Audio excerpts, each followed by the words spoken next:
Lola Brooke, Yes. tell me about the first song you can recall hearing from like the earliest age you can remember. Wanksta 50 Cent. Of course And was. it came with a music video.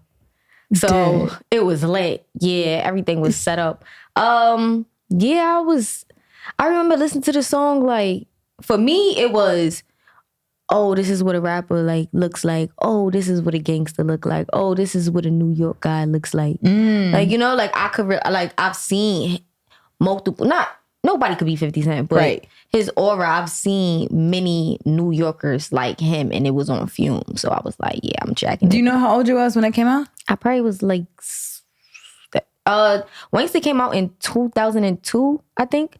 I was in second grade. Was he watching that on BET on 106 in Park?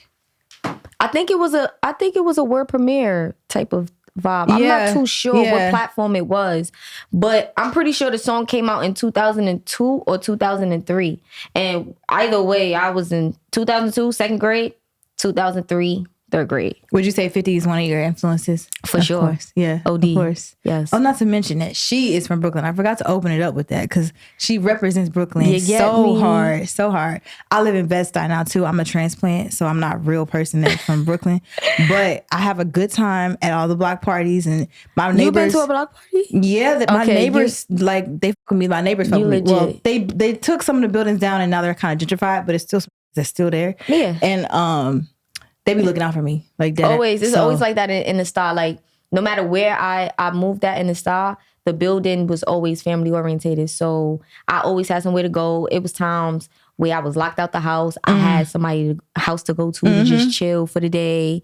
And yeah, I ended up having I have a little sister. Her name Chastity.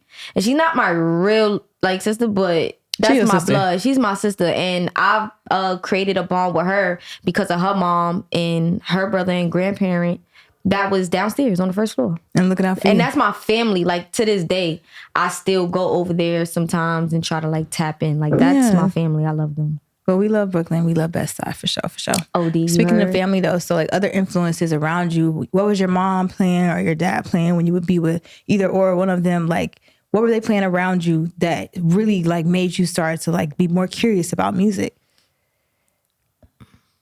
I was the only child, so the music my mom was playing in the house, I didn't have no care in the world to it. Like, I was trying to entertain myself as well as my mom was entertaining herself. I was trying to entertain myself. And my father, he would always say his favorite artist is Tupac and Snoop Dogg. So I always just kept that in mind. But R&B was in my house a lot. Okay. R&B, okay, I could touch base on that. R&B was a vibe for me. My mom would play Mary J. All the time. Who else we got? Jaheim. Oh. Wait, hold on. What is he? Put that woman yeah. First. Oh, that reminds me of the beauty shop. She wear her ring. And she starts playing little games. Yes, I remember that. No, that song reminds me of being in a beauty shop under the dryer. You see? When you just said that, I remember I'm under the dryer right now. Yeah. So that was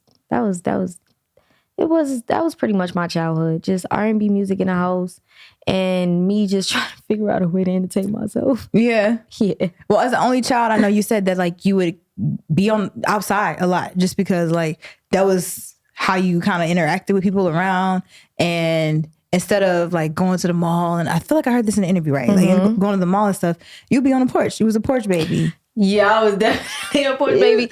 And my mom was so strict. So she felt good with knowing that I was on the block because, like I said, everybody on the block took care of each other. There's times my mom's done cooked meals for everybody on the block and stuff like that. So I was a porch baby because she knew if I was doing something wrong, somebody was going to tell her. Yeah. But it was a park across the street, so I would use the park to get around. I'm at the park, but I'm really 5 blocks away. Oh yeah. All right. Well, tell me about how you kind of grew into wanting to be an artist. And I know you talked about how you're writing poetry at first, but what was inspiring you to even write poetry? Because I will tell you that from my perspective, it seemed like you always had a creative curiosity with words, right? Yeah. And wordplay. But where did that start before the poetry? And how did that turn into So being the only child, it gets lonely. And my mom was a single parent, always at work. So I didn't really have nobody to speak to like that. And anytime I did, I didn't feel comfortable to talk to them because I wasn't around them very often. Interesting. So I tell my mom to buy me diaries and journals so I could just express myself and talk about my day. It was I still have my diaries to this day, and it'd be something very little. Me just saying I went to Corley Island, or I went to the movies with my friends, or such and such flat left us. Just anything, just expressing myself.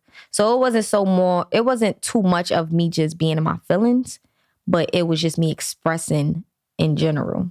Did she buy you those to get you to express yourself, or did you ask for those? I don't think I think my mom didn't know how badly I needed them. It wasn't that I wanted them.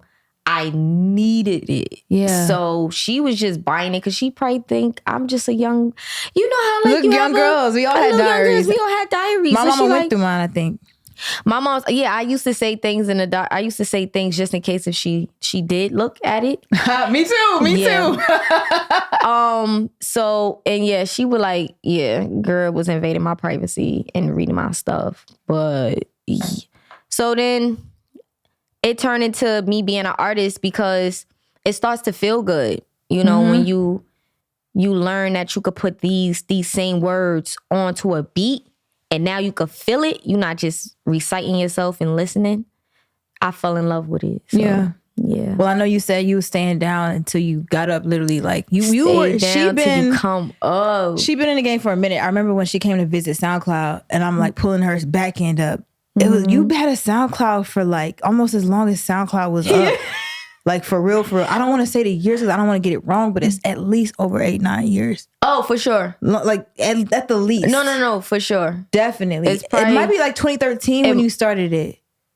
It might be that 13 or 14. It might be 13 though. I'm not too sure. Yeah. But I had it for a while. She had it for a while, and I remember being like, "Damn, she been rapping for a minute." So like, you really been longer than that though.